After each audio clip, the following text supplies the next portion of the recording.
नमस्कार. सर्वांना नमस्कार. नमस्कार. कुंडली मंथन, भाग्योदय ज्योतिष यांच्यातर्फे विविध विषय घेऊन आपण येत असतो. तर आजचे वक्ते आहेत भरत नाबरिया सर. यांना सर्वजण आपण त्यांच्या लेखातून ओळखतोच.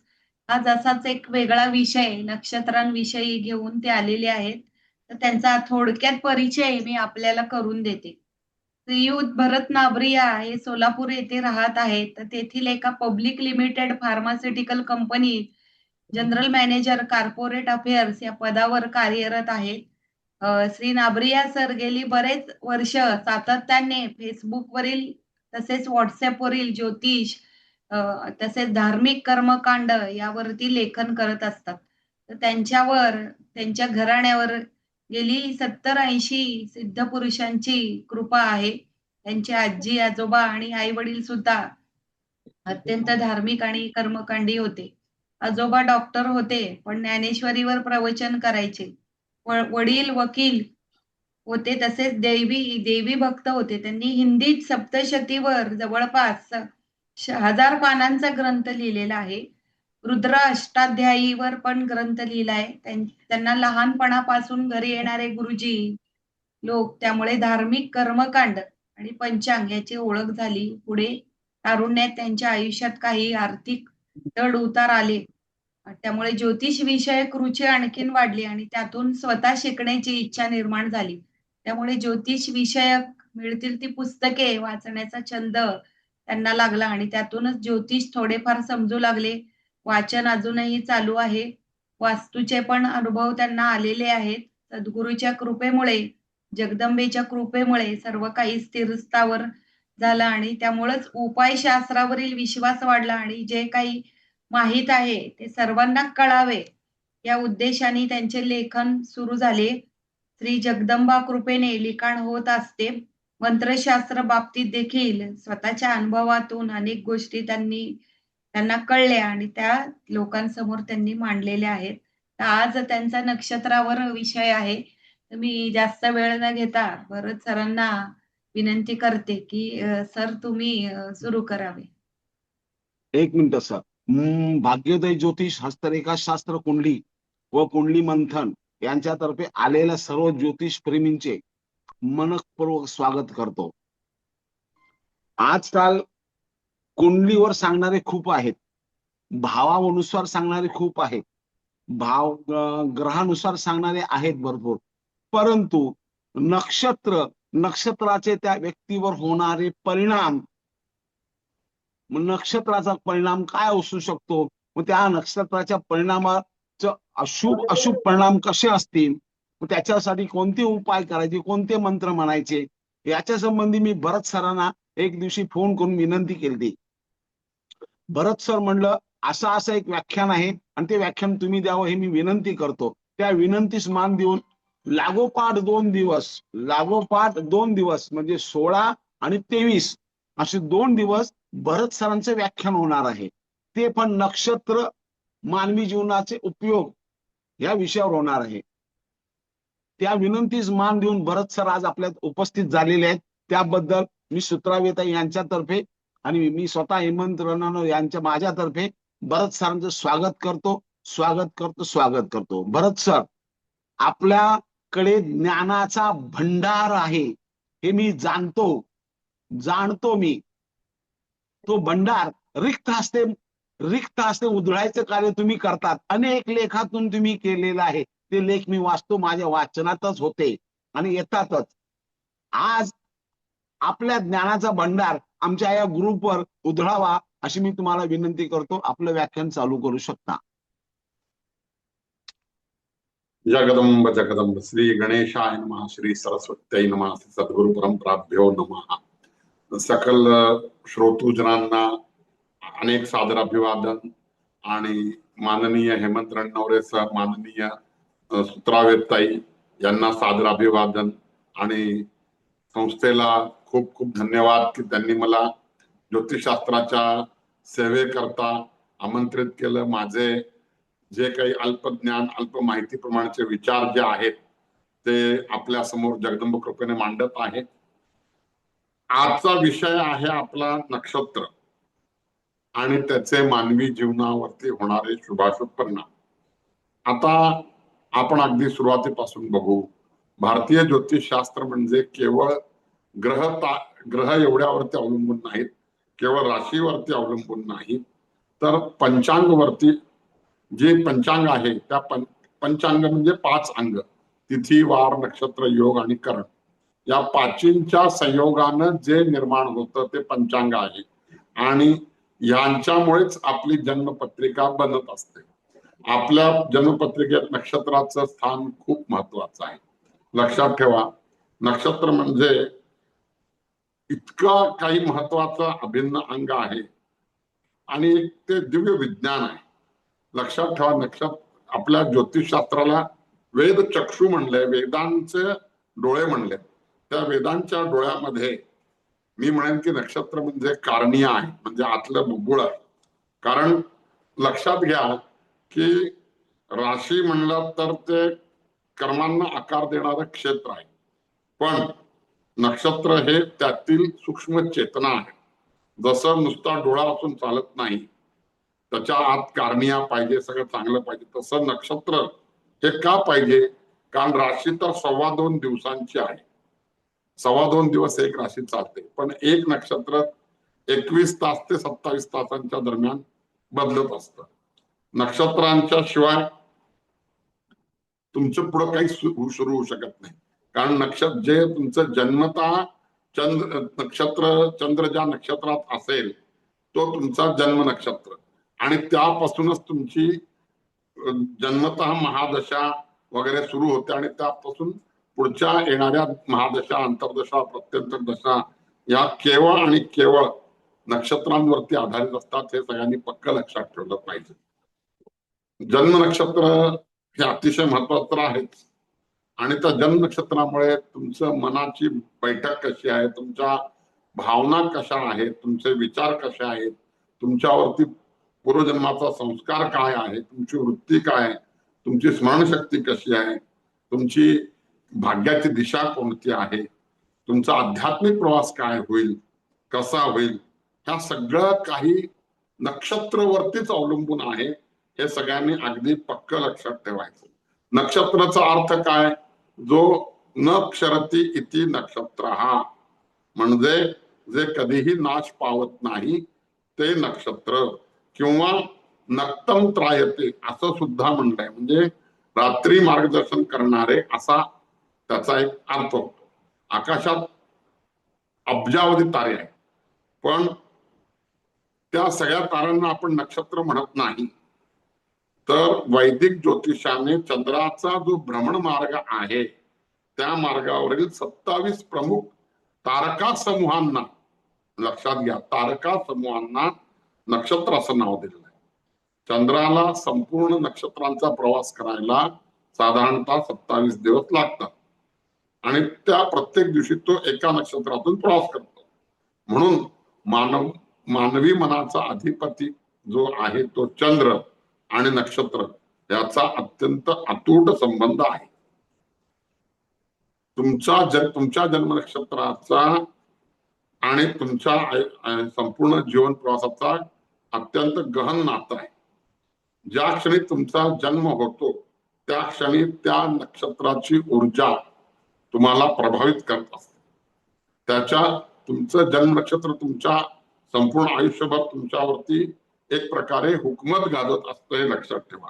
आज हे मी सांगत नाहीये, शब्दशः अगदी वेदांमध्ये, म्हणजे खरोखर ऋग्वेदांमध्ये पण नक्षत्रांची महती गायली आहे, यजुर्वेदामध्ये आहे, अथर्ववेद तर फार मोठ्या प्रमाणावरती आहे. कारण अथर्ववेद हा उपायशास्त्रांचाच वेद आहे.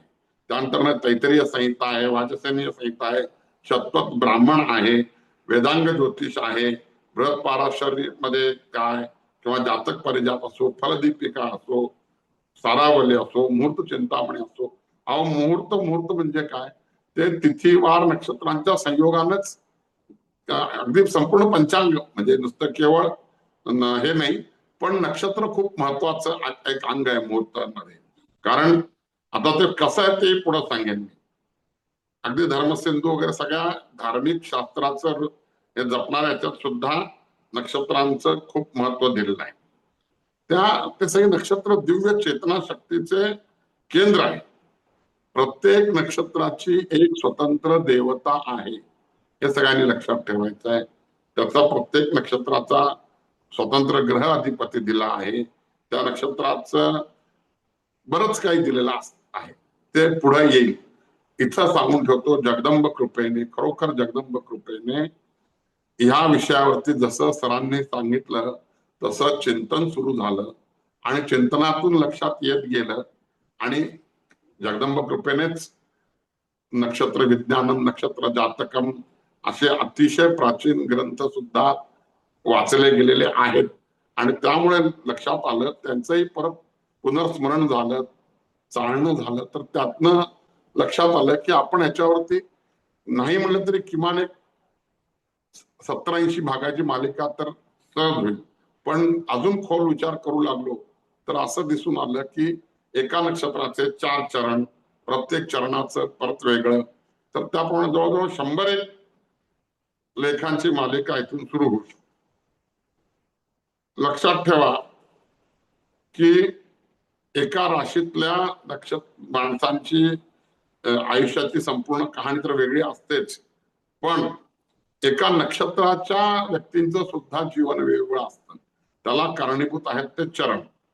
लक्षात ठेवा, त्या चरणात अजून परत पुढे बरंच काही काही येत जाईल, पण सांगायचा उद्देश हा की जन्मकुंडलीतील चंद्र जो मनाचा कारक असतो, जो मनुष्याच्या सुखदुःखाचा, समाधानाचा, चिंतेचा, कल्पनाशक्तीचा, प्रेमाचं, त्या मनुष्यात असलेल्या करुणेचं, त्या मनुष्याला वाटणाऱ्या भीतीचं, त्या मनुष्यात असणाऱ्या धैर्याचं, त्याची असणाऱ्या श्रद्धेचं, त्याला असणाऱ्या स्मरणशक्तीचं, निर्णय क्षमतेचं, सगळ्यांचं एकूणच मानसिक संतुलन हे ज्या चंद्रावरती अवलंबून आहे, ते तो चंद्र ज्या नक्षत्रात आहे त्या नक्षत्राचे गुण त्या त्या व्यक्तीच्या स्वभावात नैसर्गिकरित्या प्रगट होत असतात. काही व्यक्ती तुम्ही बघत असाल तुमच्या अगदी घरातले सुद्धा, काही व्यक्ती अत्यंत शांत असतात, संयमी असतात आणि काही आध्यात्मिक असतात, तर काही अत्यंत कठोर कर्ममार्गी परिश्रमी असतात. काही योद्धा प्रवृत्तीचे असतात की ज्यांना भांडण तंटा म्हणजे शिवाय त्यांना चैन पडत नाही. काही संशोधक होतात, काही व्यापारी होतात, अनेक नमुन्याचे लोक आपल्या एका घरात सुद्धा आढळू शकतात. त्या सर्वांमागे जन्म नक्षत्राचा अतिशय सूक्ष्म प्रभाव आहे. आपल्या याच्यात जनन शांतीची नक्षत्र सांगितली आहेत. मूळ नक्षत्र असेल, ज्येष्ठा नक्षत्र असेल, आश्लेषा नक्षत्र असेल, अशी वेगवेगळी. ते नक्षत्र वाईट अजिबात नाही. जनन शांतीची नक्षत्र आहेत म्हणून त्याला वाईट समजायचं कारण नाही. लक्षात ठेवा, एक रास 30 अंशाची असते, परंतु नक्षत्र मात्र 13 अंश आणि 20 कलाचं. आणि प्रत्येक नक्षत्राला 4 चरण आहेत, मगाशी तुम्ही सांगितलं. प्रत्येक चरण हे परत विशिष्ट नवांशाशी संबंधित आहे. तुम्हाला अगदी थोडक्यात ज्योतिषाच्या हिशोबाने सगळे जाणकार आहेत, पण तरी सांगतो, एक रास 2.25 दिवसाची, 2.25 दिवसात लाखो लोक जन्म घेतात. एक नक्षत्र साधारणतः 21 तास ते 27 तास, त्यात पण काही हजार लोक जन्म घेतात. एका नक्षत्रात 4 चरण असतात, साधारणतः 6 तासाचं एक चरण, त्यात सुद्धा खूप मोठ्या प्रमाणावरती. त्यानंतर आपण लग्न वरती जातो. एक लग्न साधारणपणे 2 तास, अगदी अचूक नाही सांगत आहे पण साधारणपणे 2 तास. मग त्याच्याहून सूक्ष्म म्हणजे काय, नवांश. तर त्या प्रत्येक चरण हे विशिष्ट नवांशाशी संबंधित आहे. म्हणजे इथं परत नक्षत्र आलंच. नवांशाशी चरण, नक्षत्राचा जो चरण असेल त्या चरण, प्रत्येक चरणाचं वेगवेगळ्या नवांशाशी, 12 राशीमध्ये कुठल्या कुठल्या नवांशाशी तो संबंधित असणार. या नवांशामुळे अनेक भेद तयार होतात, हे लक्षात ठेवा. प्रत्येक नक्षत्राला एक विशिष्ट देवता आहे. आता साधारणपणे तुम्हाला मी सगळ्या 27 नक्षत्र क्रमवार नक्षत्र आणि देवता सांगतो. आजची सुरुवातीचं हे आहे. अश्विन नक्षत्राची देवता आहे ती अश्विनी कुमार आहे. भरणी नक्षत्राची देवता आहे ती यमधर्मराज आहे. कृत्तिका नक्षत्राची देवता अग्नी सांगितली, रोहिणीची ब्रह्मा किंवा प्रजापती, त्यानंतर मृगशीर्षची सोम देवता आहे, आर्द्रा नक्षत्राचं रुद्र देवता आहे, पुनर्सूची आदिती देवता आहे, पुष्याची बृहस्पती आहे, त्यानंतर आश्लेषाची नागदेवता आहे, मघा नक्षत्राचं पितृगण आहे, त्यानंतर पूर्वा फाल्गुनीचं भग देवता आहे, उत्तरा फाल्गुनीची आर्यमा आहे, त्यानंतर हस्ताची सविता देवता आहे, चित्रा नक्षत्राची त्वष्टा देवता आहे, स्वाती नक्षत्राचं वायू. आता याच्यात काही ठिकाणी फरक पण आहेत बरं का, म्हणजे काही हे असतात भेद. विशाखाचं इंद्र किंवा अग्नी सांगितलं जातो, अनुराधा नक्षत्राचे देवता मित्र सांगितलं जातं, ज्येष्ठा नक्षत्राची देवता इंद्र सांगितले जाते, मुळा नक्षत्राचं निवृत्ती म्हणून एक देवता सांगितलं जाते जी उग्र देवता आहे खूप. पूर्वाषाढ नक्षत्राला आप देवता, आप म्हणजे जल देवता आहे. उत्तराषाढ नक्षत्राला विश्वदेव, श्रवण नक्षत्राची विष्णू देवता, धनिष्ठाला वसु, शतभिषाला वरुण, पूर्वा भाद्रपदाला अजैकपात, उत्तर भाद्रपदाला आयुर्बुज्ञ, रेवतीला पुषा, अशा देवता सांगितल्या गेल्या आहेत. याच्यात काही ठिकाणी मतांतरे आहेत.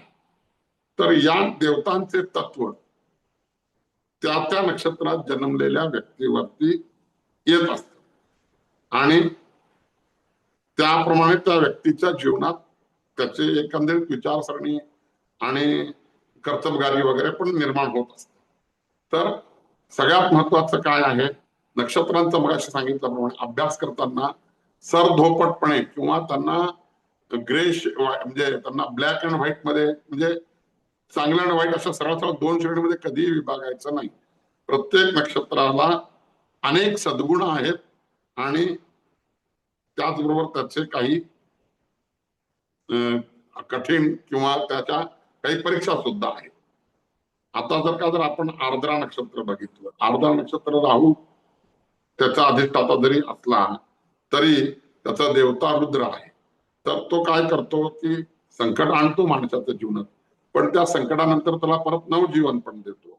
आता मूळ नक्षत्र, हे मूळ नक्षत्र जीवनाच्या मुळाशी नेऊन त्याला परिवर्तन घडवतं. मुळात नक्षत्रात जन्मलेल्या बालकाबद्दल खूप समज अपसमज असतात, म्हणजे मुळावरती आला वगैरे आपल्या मराठीत म्हणतात, पण ते तसं नाहीये. तो केतूच्या ह्याचा आहे, केतूच्या प्रभावाचं नक्षत्र आहे, रोजांपैकी नक्षत्र आहे. पण ठीक आहे, आश्लेषा नक्षत्र तुम्हाला गूढ ज्ञान देतं, पण त्याच वेळी तुम्हाला जीवनासक्ती पण खूप देतं. ज्येष्ठा नक्षत्र इंद्राचं नक्षत्र आहे, इंद्र देवता आहे, तर तो अधिकार प्रदान करतो, पण त्याचबरोबर अहंकार पण खूप देतो. त्यानंतर अनुराधा नक्षत्र जे आहे ते मैत्री, भक्ती आणि निष्ठा शिकवतं. आता अनुराधा पण वृश्चिकातलंच नक्षत्र आहे, पण तरीही काय की त्याचं बघा गुण किती वेगळे आहेत. त्यानंतर पुष्य नक्षत्र, पुष्य म्हणजेच त्यात पोषण करणार ते पुष्य शनीचं नक्षत्र आहे, पालन पोषण करणार. शनीचं नक्षत्र असून सुद्धा करुणामय आहे, धर्मनिष्ठा वाढवत आहे. त्यामुळे कोणतेही नक्षत्र हे पूर्णपणे शुभ किंवा पूर्णपणे अशुभ अजिबात असत नाही, हे लक्षात ठेव. ते त्याचं फळ व्यक्तीचे कोणकोणते कसे कसे कर्म आणि त्याची ग्रहस्थिती आणि जीवनवृत्ती देशकाल पात्र नुसार सुद्धा ठरत असत. प्राचीन ऋषींनी नक्षत्रांना कर्मबीज सांगितलंय. कर्मबीज म्हणजे किती मोठी गोष्ट आहे. जन्माच्या वेळी जे सूक्ष्म संस्कार जीवाबरोबर येतात त्याचे संकेत जन्म नक्षत्रापासून मिळतात.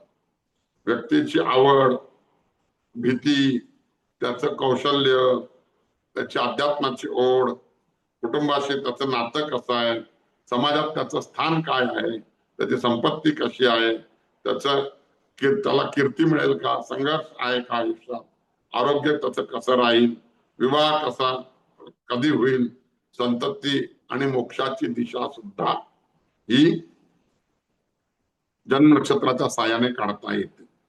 नक्षत्राचा प्रभाव केवळ व्यक्तीवरच नसतो, तर तो काळावर पण असतो. प्रत्येक दिवसाचे नक्षत्र त्या दिवसाची ऊर्जा ठरवत असते. अगदी आता त्यात कसं ते पुढे सांगेन मी तुम्हाला. मुहूर्तशास्त्रात नक्षत्राला खूप महत्व दिलेलं आहे. लक्षात ठेवा, विवाहाचे सुद्धा ठराविक नक्षत्र आहेत, उपनयनचे नक्षत्र आहे, गृहप्रवेश करता ठराविक नक्षत्र आहेत, नामकरण करता नक्षत्र आहेत, अन्नप्राशन करता नक्षत्र आहेत, देवप्रतिष्ठा करता नक्षत्र आहे, कूप म्हणजे विहीर खोदण्याकरता नक्षत्र आहे, बाग लावण्याकरता नक्षत्र आहे, जुन्या काळी बाज विणण्याकरता सुद्धा नक्षत्र बघितलं जातं, लाकूड फाटा गोळा करण्याकरता सुद्धा अगदी अग्निपंचक, चोर पंचक वगैरे जे आहेत ना, ते नक्षत्र आधारित आहे. जे पंचक आपण म्हणतो, शेवटची 5 नक्षत्र धनिष्ठापासून पुढची, ती ते पंचक म्हणजे काय, नक्षत्र 5 नक्षत्र आहेत. तर ते पंचक मध्ये पण परत प्रकार आहेत, अग्निपंचक, चोर पंचक, राजपंचक, मृत्यू पंचक, असे वेगवेगळे पंचकाचे पण प्रकार आहेत. त्यानंतर जर का एक सर बोलता सांगतोय, औषधोपचार मध्ये जर नवीन औषध सुरू करायचंय, जर एखाद्यानं अश्विनी नक्षत्र किंवा शतभिषा नक्षत्र यावरती जर तुम्ही औषध चालू केलं तर तुम्हाला ते अतिशय गुणकारी ठरतं, खूप गुणकारी ठरतं. असे नक्षत्रांचे असे वेगवेगळे आपल्याला उपयोग करून घेता येऊ शकतात. आणि योग्य नक्षत्रांवरती केलेलं योग्य कार्य हे चांगलंच राहतं. आपल्या ह्याच्यात परत पुढे तुम्हाला नवताराबद्दल सांगणार आहे, अजून बऱ्याच गोष्टी सांगणार आहे. जन्म नक्षत्र व्यक्तीच्या आयुष्यभर कार्यरत असतात. लक्षात ठेवा, मगाशी सांगितलं सुरुवातीलाच की तुमच्या जन्म नक्षत्राप्रमाणे जर उदाहरणार्थ माझं कृत्तिका नक्षत्र असेल तर मला जन्मतः सूर्याची महादशा असेल, मग सूर्यानंतर कोणता ग्रह येतो, शुक्र येतो, मग माझ्या सूर्यानंतर मला शुक्राची दशा येईल, शुक्रानंतर काय येतं, तर तसं असे सगळ्या नक्षत्र क्रमवारपणे येत जाणार. जे आपली सुरुवात आहे तेच परत ते नवग्रहांचे एक नक्षत्र आहे, त्याप्रमाणे नक्षत्र त्या नवग्रहांच्या सिरियलनी महादशा येत जाणार. त्या महादशामध्ये पण त्याच क्रमाने अंतर्दशा, त्याच क्रमाने प्रत्यंतर दशा, त्याच क्रमाने सूक्ष्म दशा, त्याच क्रमाने प्राणदशा येत राहणार. आणि मग तो ग्रह तुमच्या पत्रिकेत कुठं बसलाय, कुठल्या गोष्टीचा कारक आहे, कसा आहे, त्याप्रमाणे त्या घटना घडत जाणार. म्हणजे परत काय झालं, नक्षत्र हे लक्षात ठेवा, नक्षत्राशिवाय या गोष्टी सुरूच झाल्या नसतात. जन्म नक्षत्र हे तुमचं सगळ्यात मुख्य महत्वाचं नक्षत्र. जन्म नक्षत्र अचूक कळण्याकरता आपल्याकडे वेळ अचूक पाहिजे, म्हणजे मग त्याचं चरण सुद्धा अचूक निघेल आणि मग त्यामुळे त्याच्यावर नवांश अचूक निघेल. आणि एक माझं स्वतःच एक म्हणणं आहे की बाबा जन्म नक्षत्राच्या दिवशी तुमच्या दर मिळाला एकदा येतं जन्म नक्षत्र, 27 नक्षत्र आहेत, 27व्या दिवशी येणारच कुठल्या कुठल्या दिवशी. त्या दिवशी जर विशेषत्व तसं तर नक्षत्र देवतेचा जप आणि नक्षत्र वृक्षाची आराधना अगदी नित्य नियमाने करावी. पण विशेषतः जन्म नक्षत्राच्या दिवशी देवपूजन, जप, दान, पितृतर्पण, गुरुसेवा, नक्षत्र वृक्ष पूजन, अन्नदान, गोसेवा, आत्मचिंतन असं जर आपण बारकाईने केलं तर चांगलं असतं. त्या नक्षत्राचं त्या दिवशी ऊर्जा सक्रिय असते, ती ऊर्जा तुम्हाला खूप चांगल्या रीतीने मिळू शकते आणि ती साधना अनेक पटीने फलदायी पण होत असते. लक्षात ठेवा की मानवी नक्षत्रांना आपल्याला ध्रुवतारा काय आहे, एक प्रकारे नक्षत्रच आहे. ते नक्षत्र आपल्या कुंडलीत येत नाही ध्रुवतारा, पण त्या ध्रुवताऱ्याच्या आधारेच आजही नाविक लोक जर कंपास बिघडला, काही झालं तर त्यावरनं ते दिशा बरोबर शोधतात. त्याप्रमाणे जीवनरूपी प्रवासात सुद्धा जन्म नक्षत्र जे आहे ते तुम्हाला एक दिशा देणारं नक्षत्र आहे. जन्म नक्षत्राचा अगदी योग्य रीतीने अभ्यास केला तर त्याचे चांगले चांगले परिणाम तुम्हाला निश्चितपणे मिळतात. राशींना आपण शरीर समजायचं, पण नक्षत्रांना आपण आत्मा समजायला काही हरकत नाही. लक्षात ठेवा, माझं एक स्वतःच खूप स्ट्रॉंगली असं एक म्हणणं आहे की तुमचं जन्म नक्षत्र, तुमचा चरण स्वामी आणि म्हणजे तो तुमचा नवांश स्वामी होऊन जातो. त्यामुळे नक्षत्र देवता आणि चरण स्वामी जो असेल त्या ग्रहाचं, त्याची जर तुम्ही व्यवस्थित उपासना केली, जे तुमचा नवांश पण चांगला होतो आणि तुमचं नक्षत्र पण शुद्ध होतं, नक्षत्र देवता प्रसन्न होते, मग तुमच्या आयुष्यात बऱ्याच चांगल्या गोष्टी घडू लागतात. 27 नक्षत्रांचं जे आहे ते प्रत्येक नक्षत्राचं एक आपले स्वतःच आवश्यक असं तत्व आहे. म्हणजे कसं आहे की मी परत सांगेन की कुठल्याच नक्षत्राला वाईट किंवा चांगलं समजू नका. प्रत्येक नक्षत्राचं आपलं एक उपयोग आहे. पावसाची सुद्धा ठराविक नक्षत्र आहे, हे लक्षात ठेवा. म्हणजे प्रत्येक नक्षत्र हे अत्यावश्यकच आहे. कुठलंच नक्षत्र श्रेष्ठ, ज्येष्ठ, कनिष्ठ असं काही नाही. एखादं नक्षत्र राजकारणाकरता उपयुक्त असेल, एखादं नक्षत्र अजून कुठल्या गोष्टी करता उपयुक्त असेल. मी मग सांगितल्याप्रमाणे अश्विनी सारखं नक्षत्र हे औषधोपचारासाठी खूप उपयुक्त आहे. राहूची नक्षत्र ही संशोधनाकरता उपयुक्त आहे. बुधाची नक्षत्र व्यापारासाठी उपयुक्त आहेत, संवादासाठी उपयुक्त आहेत, तुमच्या IT फील्ड करता उपयुक्त आहे. आता आपण अश्विनी पासून सुरू करू. अश्विनी नक्षत्र हे 27 नक्षत्रामधलं पहिलं नक्षत्र आहे. याच्या देवता अश्विनी कुमार आहे. हे देवतांचे वैद्य आहेत. त्यामुळे वैद्यकशास्त्र, आरोग्य, उपचार, पुनरुज्जीवन, नवजीवन हे सगळं काही अश्विनी कुमारांच्या हातात आहे. अश्विनी कुमारांनी च्यवन ऋषींना संपूर्णपणे नवतारुण्य दिलं. त्यानंतर उपमन्यू ज्यावेळी विहिरीत पडला त्यावेळी त्यांच्या गुरुच्या आज्ञेवरून अश्विनी कुमारांनी येऊन उपमन्यूला डोळे पण दिले. ह्या आपल्या पुराणातली वांगी नाहीयेत, सांगोवांगी कथा नाहीयेत, हे खरोखर आहे. तर ते आपल्या ह्याच्यात सांगितलंच आहे. म्हणून आता अश्विन नक्षत्र ज्याचं असेल ती व्यक्ती जन्मतः चपळ असणार, उत्साही असणार, धडपडी असणार, धाडसी असणार, मदतीला धावून जाणारी असणार, अशी असणार, हे आपण समजून घ्या. आता मेष राशी मधलंच आहे, पण मेष राशीमध्ये भरणी पण नक्षत्र आहे आणि कृतिका पण आहे. पण अश्विनीचे जे गुण आहेत ते भरणीमध्ये असणार नाही. म्हणून केवळ राशीवर जायचं नाही, त्या व्यक्तीचं नक्षत्र कोणतं आहे महत्वाचं.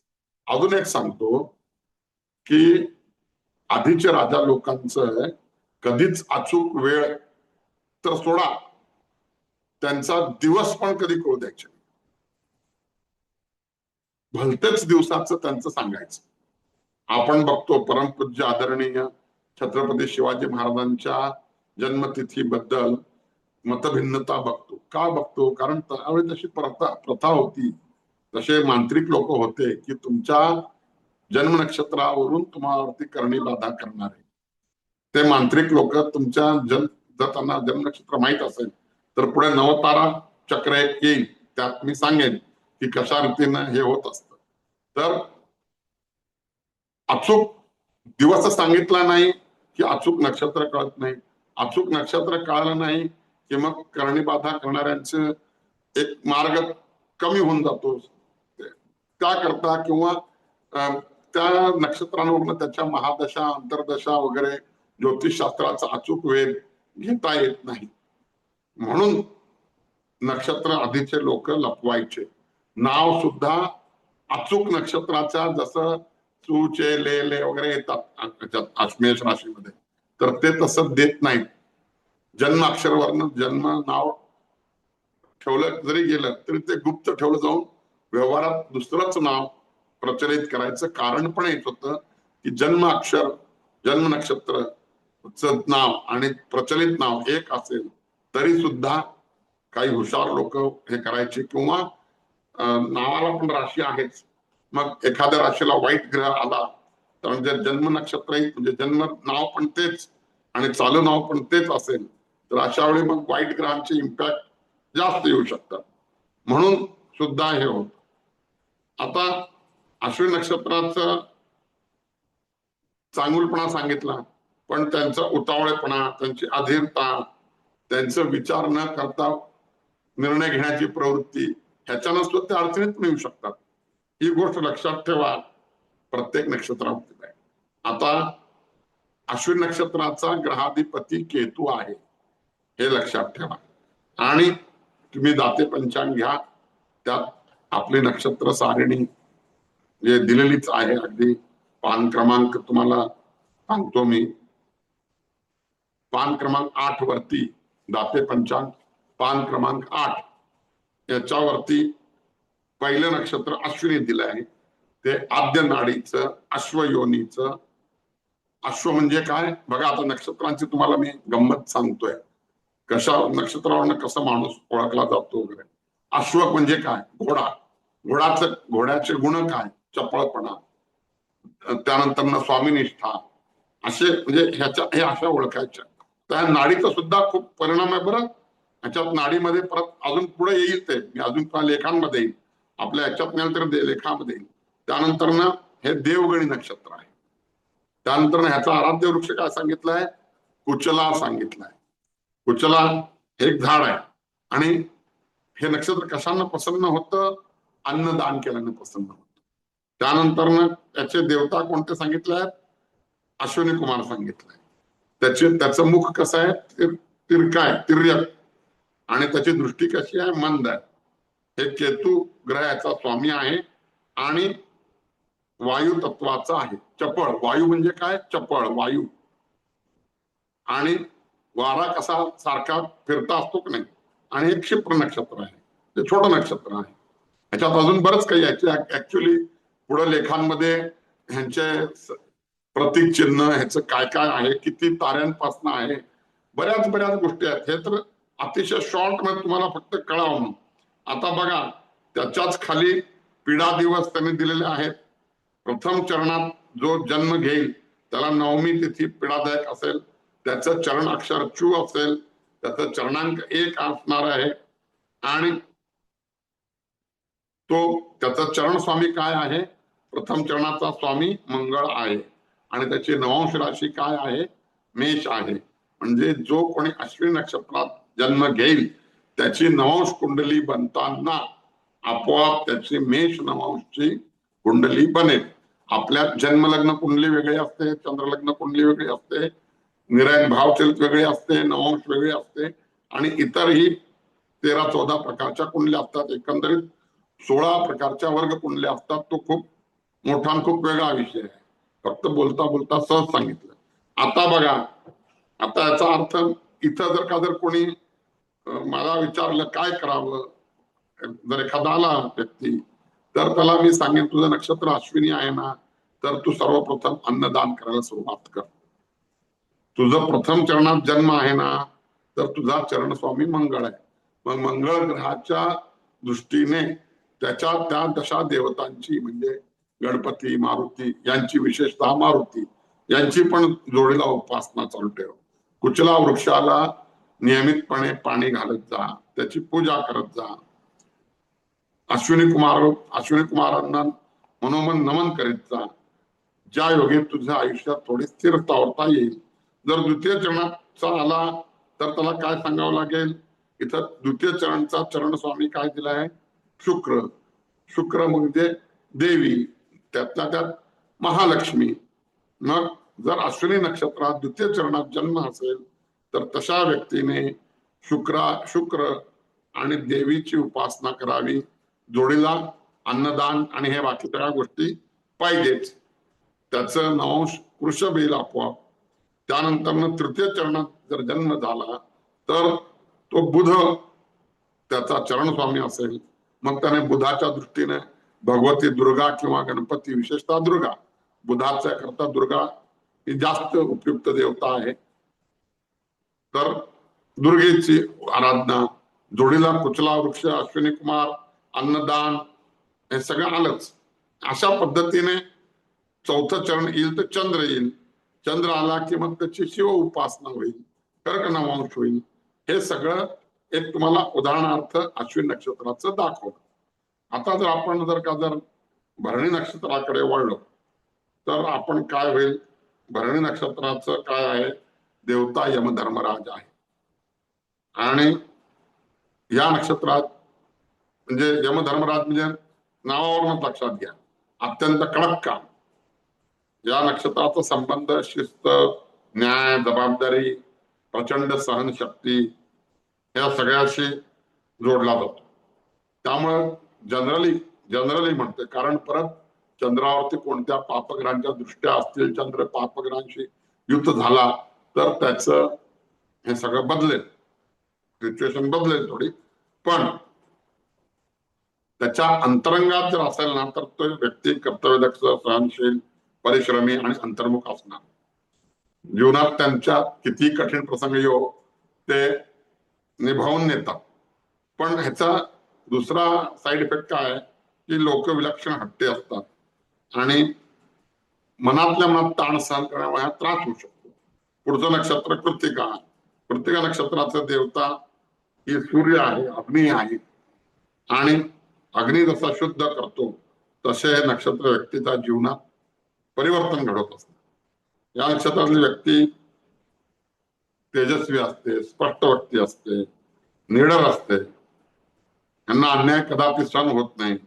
परंतु यांचं एक वाईट गुण काय आहे की हे बोलायला खूप कठोरपणे बोलतात. असहिष्णुता ह्यांची लोकांना खूप त्रासदायक होऊन जाते. त्यांनी त्यावर नियंत्रण ठेवणं आवश्यक आहे. कृत्तिका नक्षत्राच्या माझ्या एका जवळच्या नातलगाचं आहे कृत्तिका नक्षत्र. मी बघतोय हे सगळे मॅच होत आहेत तिथल्या गोष्टी. रोहिणी नक्षत्र हे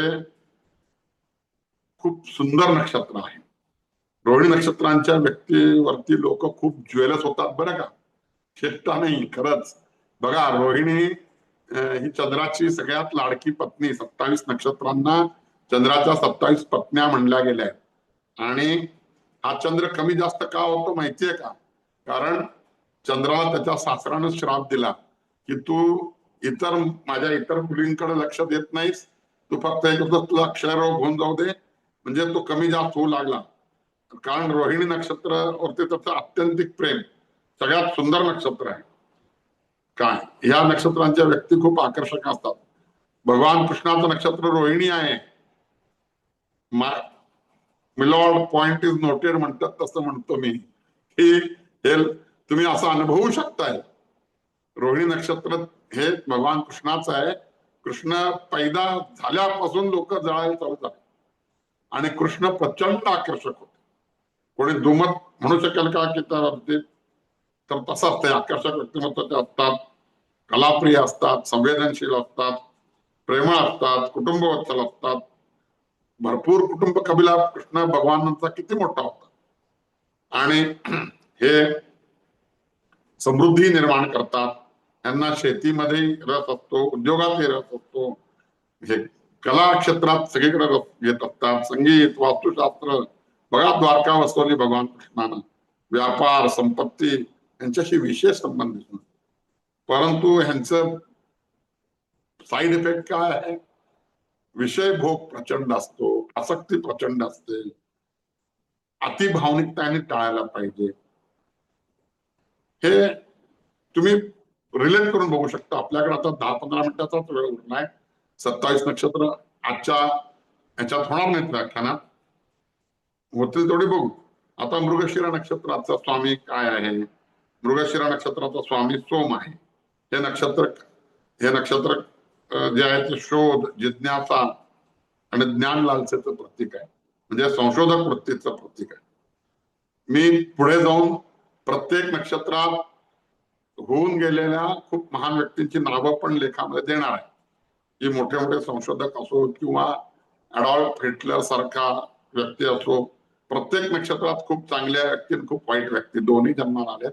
मी फक्त ठळक व्यक्तींचं सांगेन ज्यावेळी तुम्हाला ते नक्षत्र रिलेट होईल. मी जे सांगतोय ते केवळ बाजार गप्पा नाहीत, हे तुमच्या लक्षात येण्याचा प्रयत्न असणार आहे. त्यानंतर त्यांना प्रवासाची पण आवड असते. सगळ्यामध्ये हे प्रचंड प्रगती करू शकतात.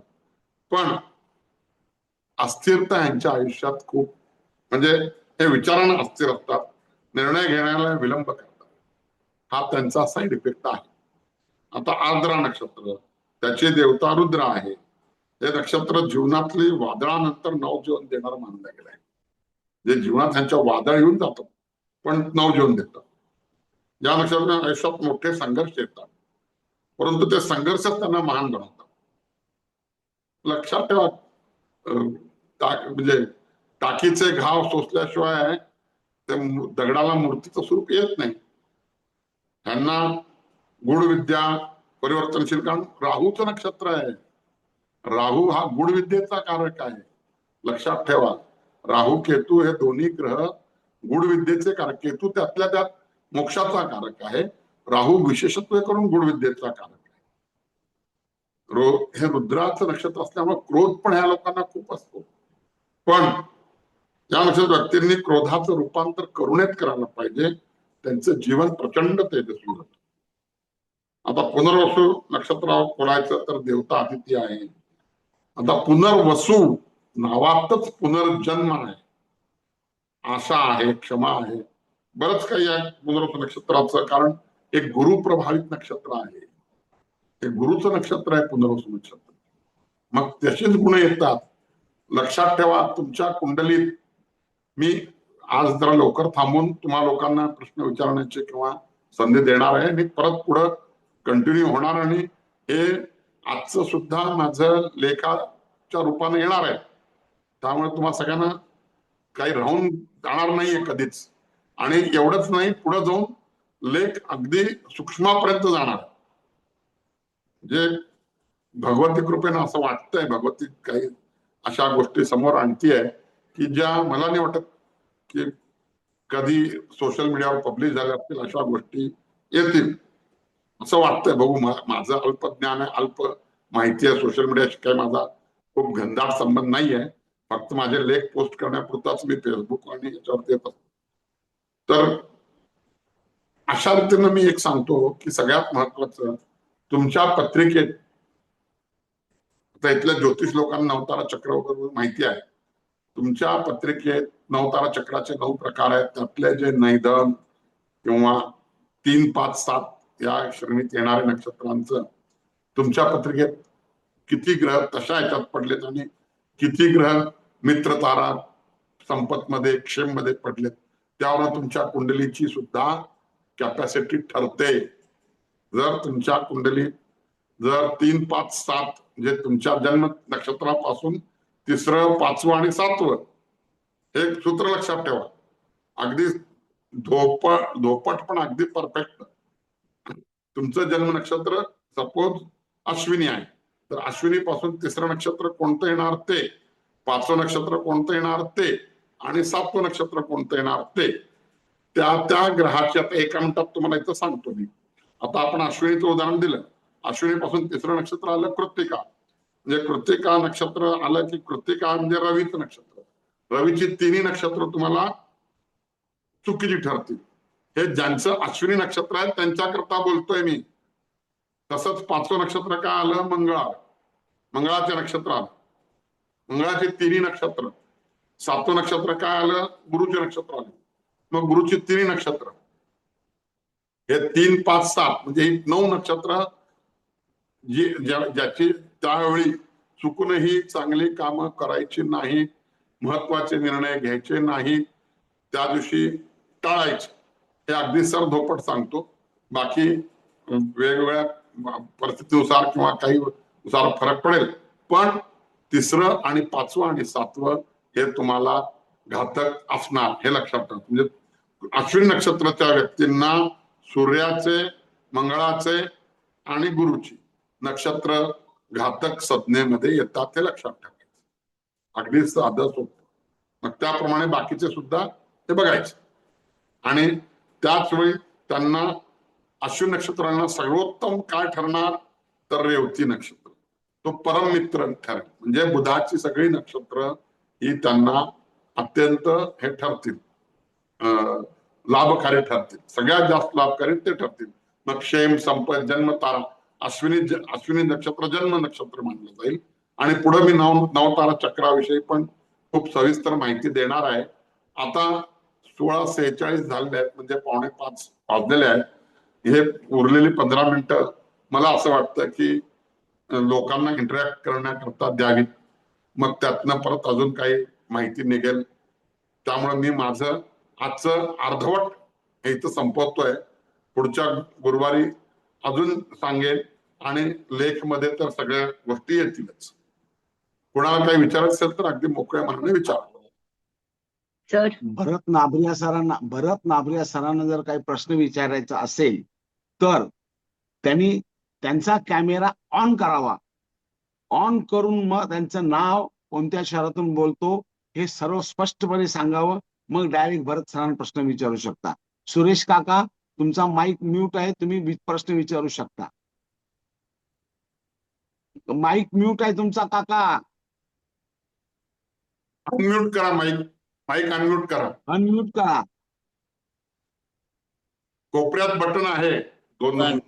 हा. श्रीराम. जय श्रीराम. अनेक सादर प्रणाम काका. थँक्यू शिवाजी. माझा एक प्रश्न आहे की एक तर तुमचं बोलताना एक मिस्टेक झालीये, ते मी सुधारण्याचा पहिल्यांदा हे प्रयत्न करतो. आपण काय म्हणाला, रवी नंतर शुक्राची दशा चालू होते, ते चुकलंय आपलं. रवीच्या नक्षत्रानंतर शुक्राची म्हणालात आपण, हे मी नोट केलं. केतूच्या नक्षत्रानंतर बरोबर आपण बरोबर बोलताय. मी अगदी अचूक धरलं तुम्ही. मी त्या ह्याच्यात राहिलो. बरोबर आहे. केतूच्या नंतर शुक्र, शुक्रानंतर सूर्य, सूर्यानंतर मग असे पुढचे सगळे चंद्र, मंगळ हे सगळे असे येत जाणार. बरोबर आहे. हा. केशुर, चंबरा, गुरु, चंबरा, गुशबू अशी त्याची सिरीज असते. ठीक हो, आहे. बरोबर. तो मी त्याबद्दल चूक काढल्याबद्दल मी क्षमा मागतो. अरे नाही, बरं झालं ना. एक लक्षात ठेवा, आपण एवढ्या मोठ्या ग्रुपमध्ये बोलत असताना अशा छोट्या सुद्धा चुका होऊ नयेत आणि चुकीचं जाऊ नये. हा, ठीक आहे. आता आणखी एक माझा प्रश्न आहे की याच्यामध्ये आपले जे 5 कॅटेगरी असतात नक्षत्राच्या, अंध, मंद, चिबीट, सुलोचन आणि तिसरी काय तीर्थ, याचे उपयोग काय असतात? ह्याचा सगळ्या म्हणजे मंद दृष्टी, सुलोचन दृष्टी, अंधदृष्टी, चिबीट दृष्टी अशा 4 कॅटेगरी आहेत. 5 नाही, 4च आहेत. ते त्यांचा उपयोग असा आहे, मंद, चिबीट, सुलोचन आणि तीर्थ 5 आहेत. तीर्थक एक आहे. आम्ही दाते पंचांगमध्ये 4च बघतोय. बरं, तीर्थक एक आहे. ठीक आहे. 5 असतात. असो. नाही तर ते मुख झाल्या काका. इथं समोर आहे माझ्याकडे दाते पंचांग. मी मुद्दाम दाते पंचांगच मी हे करत असतो.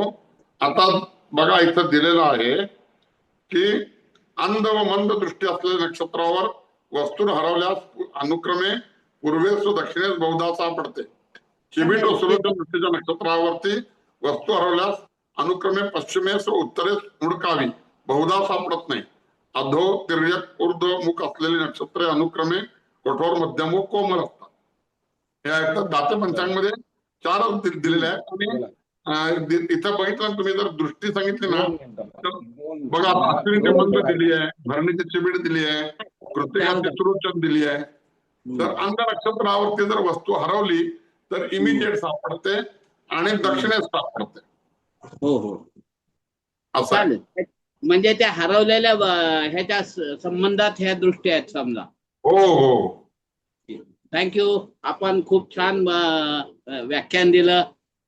आणि आशीर्वाद असू द्यात आपले. मी आपलं तोडकं मोडकं बोलतो. मला ह्याच्यावरती ऑनलाईन व्याख्यान द्यायला रणनवरे सरांनी सुरुवात करून दिलेली आहे. मागं पंचांग वरती 7-8 व्याख्यान, पंचांग कसं बघावं काय ते लेखा म्हणजे रणनवरे सरांनीच मला व्याख्यान कान धरून द्यायला लावलेली आहे. आतापर्यंत रणनवरे सरांनी किमान 8-10 व्याख्यान करून घेतली माझ्याकडनं. ठीक आहे, थँक्यू. आता या ग्रुपवर मी एक अनाऊन्स करणार आहे, जाहीर निवेदन करणार आहे भरत नाबरिया सरांना. भरत नाबरिया सरांचा पंचांगवर गाढा अभ्यास आहे, फक्त पंचांग. तर भरत सरांना मी विनंती करणार आहे की एक 5 रविवारची पंचांग कार्यशाळा घ्यावी आणि ते मी आज इथं डिक्लेअर करतो. आपण नाही परत मागे एकदा मुली आणि ती पण घेतली आता तेव्हा मोफत घेतली ती, आता मोफत न घेता तिची दक्षिणा घेऊन आपल्याला कार्य करायचं आहे. ते तुम्ही तुमचे पैसे मंदिरात दान करणार आहात हे पण मी तुम्हाला आज इथं सांगतोय. जे होय, काही होय. दक्षिणा मिळेल त्याच्यातर्फे नाही नाही, हा पैसा मंदिरात आपल्या घरात आणायचा नाही. आपला काही व्यवसाय नाही. जगदंब कृपेने जनरल मॅनेजर कॉर्पोरेट अफेअर्स म्हणून कोबो बायोटेक लिमिटेड मध्ये मी काम करतच आहे. आणि हे काय आपलं ज्ञान नाहीये, जगदंबेतनं आलेलं ज्ञान आहे. त्याचा पैसा कसा घ्यायचा, दुसरी गोष्ट जाणार आहे पैसे. आज एक ग्रुपवर मी एक अजून अनाउन्समेंट करतो. मागे एक नक्षत्राची कार्यशाळा झाली, आपली एक व्याख्यान झालं. सौ कीर्ती पाटील नागपूर यांची नक्षत्राची कार्यशाळा, पेड कार्यशाळा, ती जाहिरात ज्योतिष शालका ग्रुपवर टाकलेली आहे. ज्यांना कुणा इच्छा असेल त्यांनी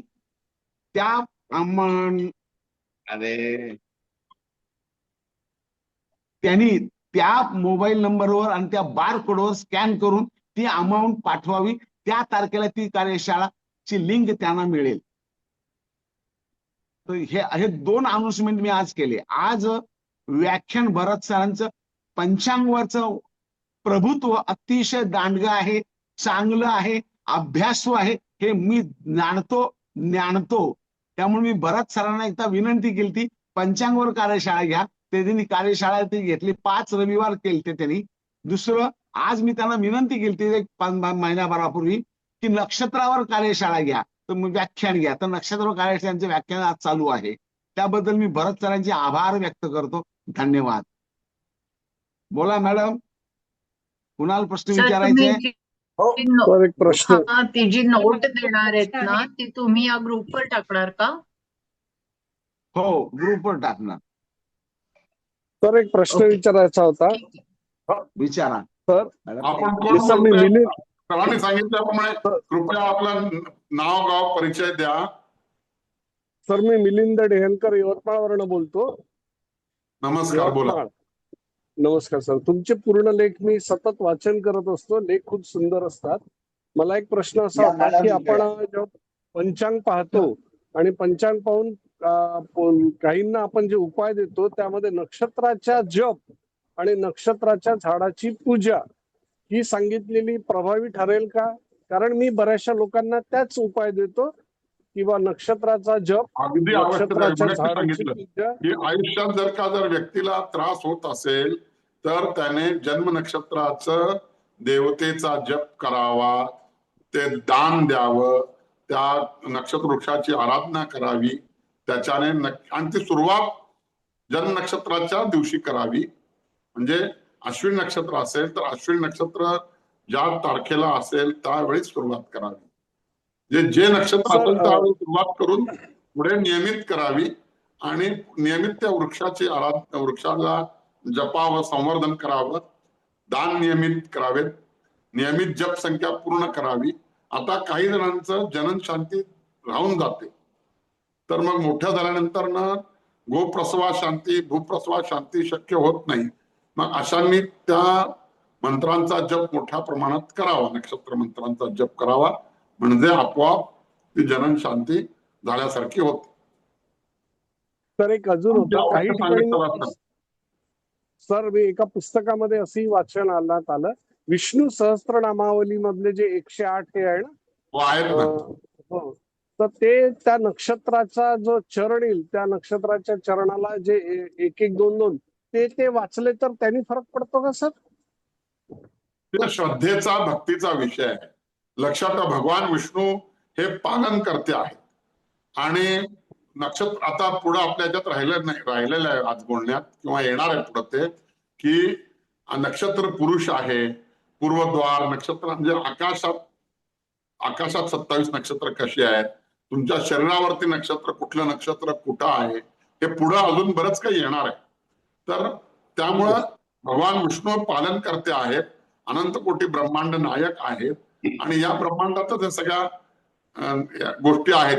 त्यामुळे भगवान विष्णूंचं मनोभावे त्या नक्षत्राशी संबंधित जर श्लोकचं संख्यात्मक पुरस्करण केलं तर भगवान विष्णू पालन पोषण करतात, हा दृढ विश्वास पाहिजे, त्यावेळी ते फलदायी होईल. अन्यथा केवळ असं होणार नाही. लक्षात ठेवा, कुठलाही उपाय हा कसलाही उपाय असो तो श्रद्धा, भक्ती, विश्वास, सबुरी पूर्वक करावाच लागतो. आज खाल्लं तूप उद्या आलं रूप असं कदापि होत नाही. जातकांना सांगावं की तुला हे 2-4 महिने 6 महिने सलग करावं लागणार आहे. तुझ्या महादशा अंतर्दशा योग्य वेळी आल्या की ते उगवेल. जसं आमच्याकडं ज्वारीचं कोठार म्हणलं जातं, महाराष्ट्रात 1 नंबर ज्वारी होते सोलापूरला, पण आमच्याकडं सगळे शेतकरी अगदी एक्सपर्ट झाले ज्वारी पिकवण्याकरता. भूमी अगदी चांगली आहे, पाऊस पाणी जरी योग्य प्रमाणात आलं, कीड जरी नाही पडली तरी ज्वारी उगवायला कापणीला यायला 4-4.5 महिने लागणारच आहे. तिथं कदापि बदल होणार नाही. तसं तुम्ही कुठल्याही उपाय केला तरी लगोलग फरक पडू शकत नाही. योग्य भूमी पाहिजे, योग्य बी बियाणं पाहिजे, योग्य मशागत पाहिजे, योग्य निगा पाहिजे, तशी साधनेची सुद्धा नियमितता पाहिजे. श्रद्धा, विश्वास, सबुरी हे सगळं त्याला दिलं गेलं पाहिजे, तर ती साधना फलदायी होणार आहे, अन्यथा होणार नाही. मग ते कोणतंही असो. धन्यवाद सर. पूर्ण हेमंत सर जसं म्हणतात तसं तुम्ही ज्ञानाचं भांडार आहात आणि नाही हो. लोकांना असं चुकून पण समजू नका नाही, मॅडम. नाही. आपण आपले नियमित लेख असतात, माहितीपूर्ण असतात, अभ्यासपूर्ण असतात. आपण माझ्यापेक्षा ज्योतिषशास्त्रात खूप ज्येष्ठ, श्रेष्ठ, वरिष्ठ आहात. सर तुमचा मोठेपणा आहे. आपलं खरंच लोकांपर्यंत आम्ही आपण फक्त बोलत ग्रहण असतो तसं ते पोहोचतं. मी आणि सुत्रावेताई तसंच आम्ही असतं. ग्रहण करायचे कार्य करतो. त्यापेक्षा आमचं ज्ञान सुत्रावेताई, मी आणि सुत्रावेताई वेगवेगळ्या व्याख्यानांचं ऐकणं, ते ग्रहण करणं हे आमचं काम आहे. त्याच्यामुळे आमच्या ज्ञानात भर पडते. त्यामुळे आम्ही मोठे नाहीये, व्याख्यान देणारे मोठे आहेत. तुमच्या ज्ञानाचा थोडाफार फायदा आम्हाला होतोच ना. नाही, सुत्रा मॅडम भरपूर लिहितात, त्यामुळं निश्चितपणे आहे. धन्यवाद सर. चला, आज कुणाला तुम्ही अजून काय शब्दाला मान देऊन आलात, पण तुमची ह्याची कार्यशाळा नक्कीच घ्यायची आहे सरांनी म्हटल्याप्रमाणे. तर आपल्या दोघांचे आदेश शिरसावंद्य, वेळ तारीख ठरवू. पंचांगची ओके. कार्यशाळा, आता ही नक्षत्राची कार्यशाळा ह्या महिन्यात 25 पासून घेत आहोत कीर्ती पाटील मॅडमची. तर त्याच्यानंतर घ्या ना. पुढच्या पहिल्या किंवा घ्या. दुसऱ्या आठवड्यात कधी घ्यायची तुम्ही सांगा. संध्याकाळी लोकांना वेळ असतो. 7 रविवार ठेवावा म्हणजे जास्त बरं राहील. रविवार 5 रविवार ठेवू तुमचे पंचांग शनिवार कार्यशाळा. रविवार ठेवू. चालेल ना. अजून कोणाला काही प्रश्न संध्याकाळी विचारायचे आहेत का? ठेवू. हो, सर बोला माझे की. 2 प्रश्न आहेत. हा, विचार. बोला मॅडम. मी नम्रता मानधने, ज्योतिषशास्त्री आणि वास्तू एक्सपर्ट आहे आणि ज्योतिषाची अभ्यासक आहे असं म्हणावं लागेल, कारण ज्योतिषशास्त्र जय असा जगन्नाथ. विषय आहे की त्याचं सर माझे 2 प्रश्न असे आहेत की एखाद्या व्यक्तीच्या कुंडलीत समजा एखादा ग्रह किंवा एखाद्या नक्षत्राचे स्वामी रिपीट होत असतील समजा, किंवा एखाद्या व्यक्तीच्या कुंडलीत केतूचेच नक्षत्रात खूप सारे ग्रह असतील, तर त्याचा दादा, काय मी संकेत अजून मिळतो लक्ष- आपल्याला त्या कुंडलीचा? आणि एक म्हणजे दुसरा त्या प्रश्न असा व्यक्तीच्या आहे, जीवनावरती केतूचा प्रभाव प्रचंड आहे. आणि मग त्यानं, आता इथं तुम्ही विचारलात तर तुम्हाला एक सांगून ठेवतो, केतूच्या नक्षत्रावर त्या अशा व्यक्तीनं ध्वजा जर दान केली तर त्या ध्वजाचं दानचं महिमा खूप मोठा आहे. त्यामुळे त्याने ध्वजा दान करावी, त्याचा त्याला चांगला लाभ होईल. आणि केतू हा गूढ विद्येचा कारक आहे, मोक्षाचा कारक आहे, वैराग्याचा कारक आहे. हे सगळं तुम्ही जाणता. मी नव्यानं काय सांगावं, तर त्याप्रमाणे त्याची लक्षणं जुळतात का बघून घ्या. आणि ज्या दिवशी केतूचं नक्षत्र असेल त्या दिवशी दान करावे असं का? हो, केतूचं नक्षत्र असेल ना, तर आमच्या सोलापूरला तर केतूचं मंदिर आहे. लोक इथं अमावस्या आणि मंगळवारी येतात. तर तुम्ही सुद्धा म्हणजे जर तुम्हाला शक्य असेल तर तुम्ही इथं यावं. मी इथं केतूचं अगदी जागृत स्थान आहे. सोलापूरला जसं ते हे झालं, काय म्हणलं तर आपलं मोहिनी रूपानं वध केला त्या स्वरभानूचा, तर त्याचं जे मस्तक आहे ते उडून पडलं राहू रूपानं दिल्लीला, म्हणून दिल्लीला प्रचंड राजकारण चालतं, आणि धड पडलं सोलापूरला. तर तिथं म्हणून त्यामुळे इथं सोलापूरच्या आजूबाजूला तुम्ही बघा सगळी मोठी तीर्थक्षेत्र आहेत. तुळजापूर आहे, पंढरपूर आहे, गाणगापूर आहे, अक्कलकोट आहे, माचनूर आहे, नाथांचं ठिकाण आहे, वडवळ आहे, बरंच काही आहे. सोलापूर जिल्हा हा आध्यात्मिक दृष्टी खूप संपन्न आहे. हे केतूचं हे आहे, लक्षण आहे. आमचा पैठण आहे हो. चला, अजून कोणाला काही प्रश्न आहेत का? तर प्रश्नच छान नाही, उत्तर दिलं. नाथांचं माझ्या ठिकाण आहे ते पैठणचं. हा, कधी- मॅडम नम्रता मॅडम, वैयक्तिक प्रश्न द्या ना. आपण नंबर घ्या भरत सरांचा, त्यांना वैयक्तिक फोन करून विचारा. वैयक्तिक सर, प्रश्न माझा तर कुणीच वैयक्तिक प्रश्न नाही, विचारायचे नाही. माझ्या कुंडलीत नाहीये हा योग. मी सहज म्हणून विचारला, माझ्या वाचनात आला म्हणून. नाही, काही अडचण नाही. माझ्या कुंडलीत नाहीये. आणि दुसरा प्रश्न असा होता की ज्या दिवशी जे नक्षत्र असतं, समजा चंद्र ज्या नक्षत्रात असतो, काल जसं पाहिलं आपण पुष्य नक्षत्रात होता, तर हो, त्या हो. दिवशी विश्वाची, युनिव्हर्सची ऊर्जा काही विशेष होते का? त्याच्यामध्ये काही चेंजेस होतात का? हो खरोखर हो, प्रश्नच नाही. पुष्य नक्षत्र असल्यामुळे पुष्टी करणार आहे. त्यामुळे जर गुरुवारी आलं की आपण गुरुपुष्याला सोनं खरेदी करतो, रवी पुष्य आलं की आपण रवीला मंत्र साधना घेतो, मंत्र दीक्षा घेतो किंवा मंत्राचं जप करतो. शुक्रवारी पुष्य नक्षत्र उत्पात योग मानला गेलाय. भौम पुष्याला मंगळवारी कर्ज घेऊ नये चुकून पण, आणि पुष्य नक्षत्र असेल तर अजिबात घेऊ नये. मग त्याप्रमाणे आहेच ना. आज बघा बुधाचं नक्षत्र आहे, त्यामुळे आज माझ्या स्वतःच्या व्यक्तिगत पत्रिकेत बुधाचं नक्षत्र कम्युनिकेशनशी संबंधित, जे बुध असाच पण कम्युनिकेशनशी संबंधित आहेच, पण माझ्या पत्रिकेत विशेषत्वानं आहे. तर आज कम्युनिकेशन होतंय माझं. हे तुम्ही अगदी स्वतःवरती सुद्धा अनुभवू शकता. धन्यवाद सर. धन्यवाद thank you sir. Sir. Thank you sir. आणि सुत्रावे मॅडम आणि रणनवरे सर यांचा पण खूप खूप आभार. खूप छान व्याख्यान मालिका आयोजित करत असतात आणि आमच्यासारख्या नवशिक्यांना खूप ज्ञान याच्यातून मिळतं. आणि भरत नाबरिया सरांनी तर खूप छान व्याख्यान दिलेले, त्यांचे मी वारंवार लेख वाचत असते, खूप छान असतात फेसबुकवर वगैरे. Thank you ma'am, thank you sir. धन्यवाद. धन्यवाद. आज भरत सर वेळ देऊन आपल्यासाठी आलेले आहेत. खरं व्यस्त आयुष्य प्रत्येकाचं असतं, पण ज्योतिष एक आवड, जिथे आवड असते ना तर तिथे सवड असते. तर ती सवड काढून सरांनी आपल्याला त्यांचं अमूल्य मार्गदर्शन केलेलं आहे. तर त्यामुळं त्यांचे मी धन्यवाद मानते. उपस्थित ज्योतिष लोकांचे देखील धन्यवाद. आणि आजचा कार्यक्रम पुढच्या सेक्शन मध्ये विचारा. असे मी प्रवीण सर पुढच्या सेक्शन मध्ये विचारा. हो, ठीक आहे. सर्वांचे धन्यवाद. भाग्योदय ज्योतिष व कुंडली मंथन यांच्या दोन्ही ग्रुप तर्फे आज भरत नाबरिया सर यांचं अमूल्य व्याख्यान, ओजस्वी व्याख्यान, आमच्या ज्ञानामध्ये भर पडणारं व्याख्यान झालेलं आहे. त्याबद्दल मी स्वतः हेमंत रणनवरे व सौ सुत्रावेताई यांच्यातर्फे भरत नाबरिया सरांचे आभार व्यक्त करतो व उपस्थित सर्व ज्योतिष शास्त्री, ज्योतिष प्रेमी, वास्तु तज्ञ यांचे आभार व्यक्त करतो. अमूल्य ज्ञानाचं कार्य भरत सरांच्या हातून जगदंबा असेच घडो ही त्या जगदंबेच्या मी प्रार्थना करतो आणि आजचं व्याख्यान संपलं जाहीर करतो. धन्यवाद भरत सर. धन्यवाद. जय जगदंबा.